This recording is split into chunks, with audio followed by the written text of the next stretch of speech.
I think it's day 4 now that Hieronymus hasn't been back, and I'm just about at the end of my rope with worry. Ellen, Virginia, and Donald have stayed with me the entire time. Well, most of the time, occasionally excusing themselves to go back to their dorms to grab fresh clothes or to take a shower. Bathroom trips were fine, but I agreed that it would be more than a little strange for them to be using Grabby's shower. Besides, I took the time they were gone to take a shower myself. If and when Hieronymus came back, I wanted to be clean. I didn't want it to look like I was literally putting myself through hell and back, even if that's what it felt like on the inside. For some reason, I feel mopier today than I had been the rest of the week. I had started going crazy with the lack of news. I had told Virginia to go to Professor Potsdam's office to see if there was any news of Hieronymus, but according to her, she wasn't there. Was that a good sign? A bad sign? Was she with him now? I had so many questions and literally no answers. Was he doing okay? Why didn't he try to contact me?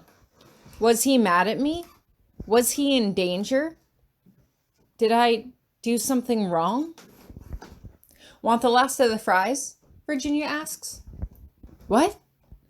The fries. She points down to a plate of Cajun spiced French fries that were sitting on the floor between us. Turns out, teachers could ask for pretty much anything from the kitchen, and it would be delivered to their door.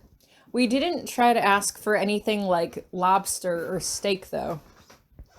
Instead, we went with the old student classics: wings, fries, pizza, chocolate, and junk food. I wasn't sure exactly how it worked, whether the teachers had a running tab or not, and he would have to pay for all of this later, but right now that was far from my concern.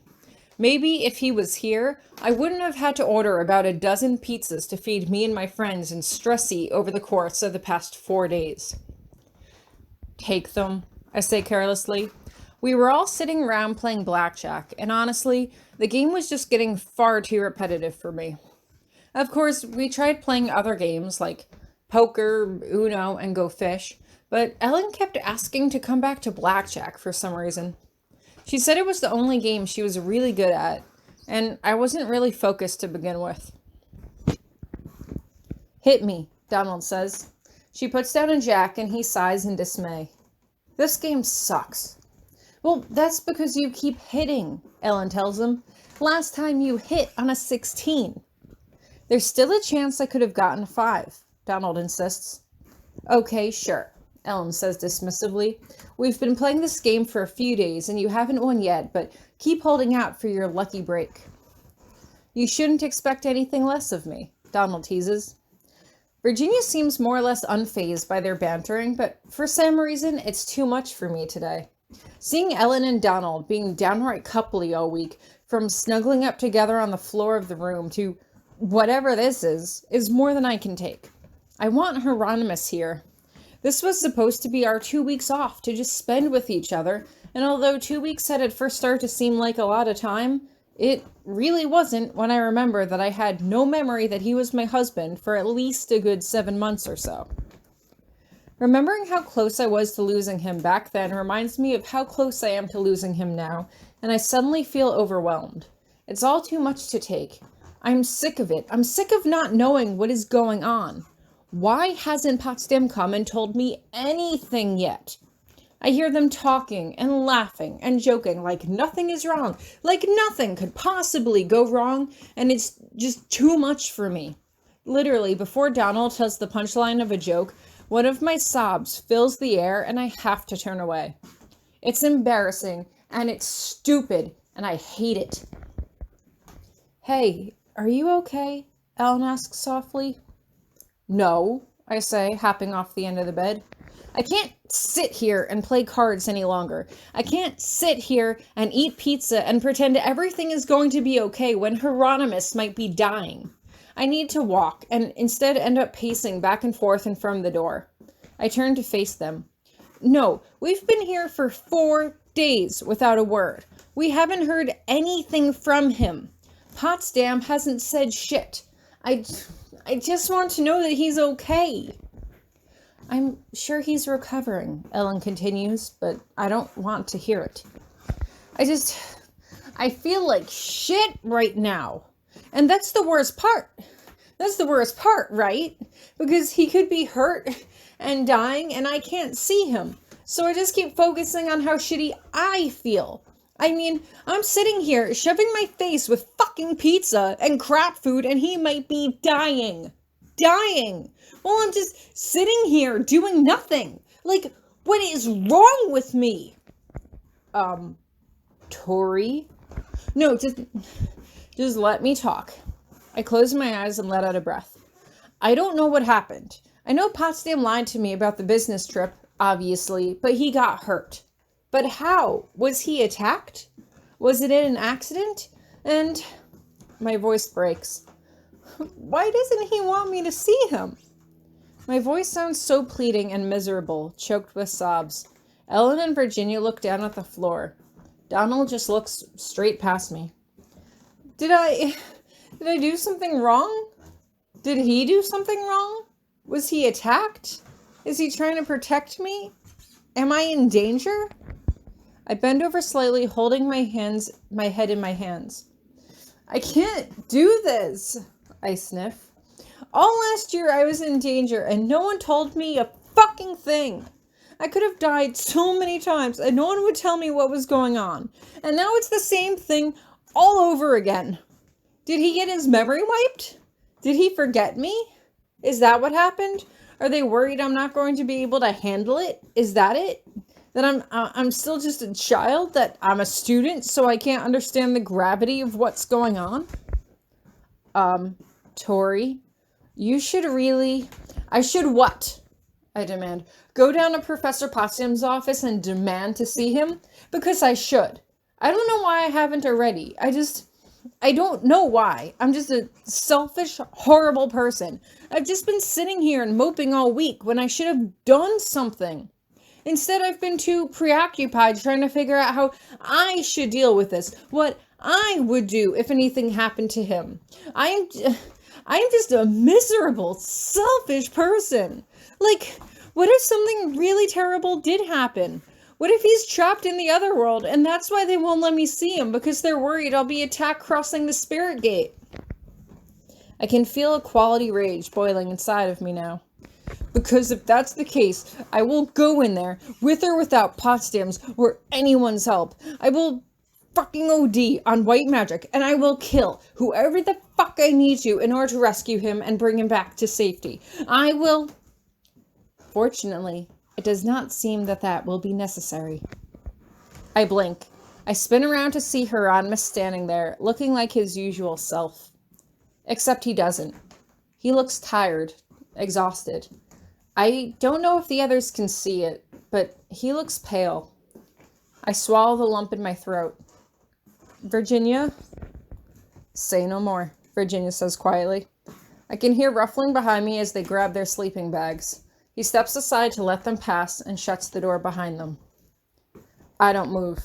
He sighs, and I can tell he's very tired, but I don't care right now. I have a quality rage going, and I don't want to let it go to waste. What happened? He lets out a breath. An accident. An accident? I cross my arms over my chest. And that's why you didn't want me to see you? Were you playing around with that madness again? Are you betrothed to somebody else now? That isn't terribly funny, he says dryly. I'm not laughing. It comes out almost like a snarl. Tori, can we talk about this later? He asks quietly. It should be enough that he's home. It should be enough that he's safe. It should be enough that he looks more or less okay. But it's not enough. I really am a terrible, horrible person.